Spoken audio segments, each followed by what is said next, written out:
समुद्र की लहरें शांत थीं, लेकिन राहुल और उसके दोस्त रोहन और नेहा के दिलों में तूफान चल रहा था। वे तीनों एक नाविक प्रतियोगिता में हिस्सा लेने आए थे, लेकिन अचानक उनकी नाव भयंकर तूफान में फंस गई। जब उनकी आंखें खुली, तो वे खुद को एक अनजान द्वीप पर पाए। ये जगह कौन सी है? नेहा ने घबराते हुए कहा। राहुल ने चारों ओर देखा। मुझे नहीं लगता कि यह हमारे नक्शे पर था। वे धीरे धीरे जंगल की ओर बढ़े। वहां की हवा में कुछ अजीब सा जादू था। अचानक उन्हें एक चमकता हुआ पत्थर दिखाई दिया। जैसे ही राहुल ने उसे छुआ, एक तेज रोशनी हुई और वे तीनों गायब हो गए।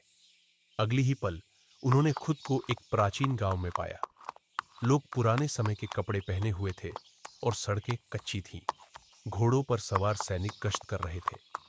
हम क्या हम अतीत में आ गए हैं? रोहन ने हैरानी से कहा।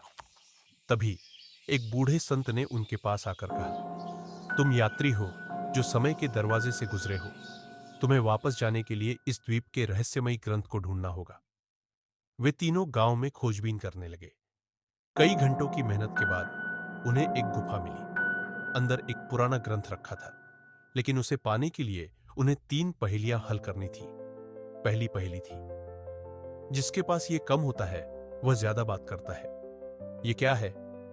बुद्धि! नेहा चिल्लाई और ग्रंथ ने चमकना शुरू कर दिया।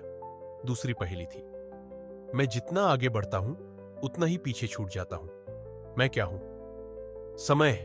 राहुल ने कहा। ग्रंथ की रोशनी और तेज हो गई। आखिरी पहेली थी, ऐसा कौन सा स्थान है जो हर किसी के पास होता है लेकिन कोई देख नहीं सकता?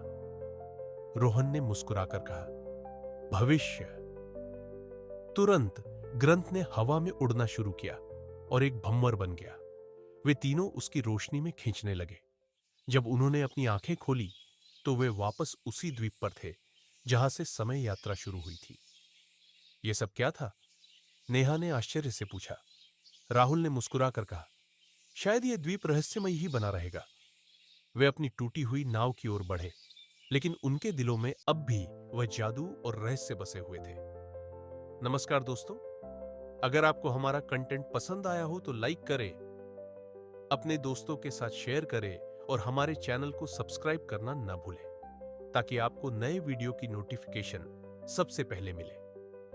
आपका प्यार और सपोर्ट हमें और बेहतरीन कंटेंट बनाने के लिए प्रेरित करता है। धन्यवाद।